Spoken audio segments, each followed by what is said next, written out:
Pada satu ketika tahun 1994, tradisi menghidangkan arak dalam majlis jamuan negara State Banquet dihentikan. Jamuan negara ialah jamuan paling tinggi yang dianjurkan atas nama ketua negara, iaitu Agong sebagai host atau paling kurang ialah ketua kerajaan, yakni Perdana Menteri sebagai host bersempena dengan peristiwa penting di dalam negara. Tradisi menghidangkan arak dalam majlis jamuan negara ini tidak pernah ditinggalkan semenjak negara mencapai kemerdekaan pada tahun 1957. Ia adalah warisan budaya penjajah British. Satu ketika pada penghujung tahun 1974, jemputan untuk majlis jemputan negara sudah dikeluarkan. Pada masa itu, PAS telah berada dalam kerajaan BN.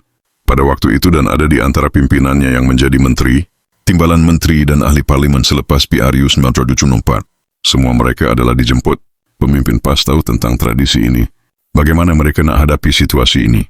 Pimpinan tertinggi PAS berbincang secara senyap-dua di kalangan mereka dan mengambil keputusan untuk bertemu dengan Tun Razak sebagai Perdana Menteri dan host majlis ini.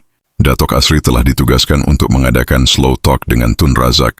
Datuk Asri memberitahu Tun Razak keberatan pimpinan PAS untuk hadir ke majlis ini kerana akan berada dalam suasana yang bercanggah dengan nilai murni Islam.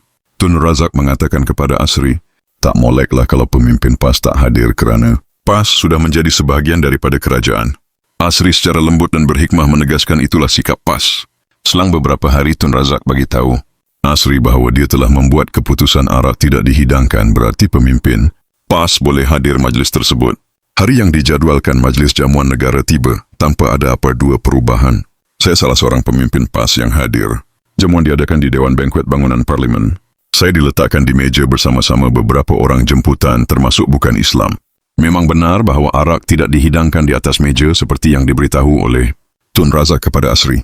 Dalam perbualan sambil makan, kawan saya yang bukan Islam memberitahu bahawa mereka sudah dimaklumkan bahawa tiada hidangan arak atas meja, tapi jika perlu juga boleh disediakan on request dengan permintaan melalui budak pelayan yang melayani tetamu. Saya coba memerhatikan di sekeliling dewan setakat yang nampak. Di meja saya sendiri walaupun ada bukan Islam, tapi tak seorang pun minta arak. Di kalangan pemimpin politik Melayu pada masa itu ada beberapa orang diketahui umum sukar meninggalkan arak. Saya difahamkan tak seorang pun daripada mereka meminta arak pada malam itu. Artinya seluruh pemimpin Melayu malam itu diselamatkan dari arak. Di kalangan jemputan bukan Islam, tak dapat saya pastikan, tapi kalau ada pun bilangannya terlalu kecil berpandukan kepada bukan Islam yang ada di meja saya. Inilah jamuan negara yang terakhir, kalaupun ada sedikit sebanyak saki baki kesan arak.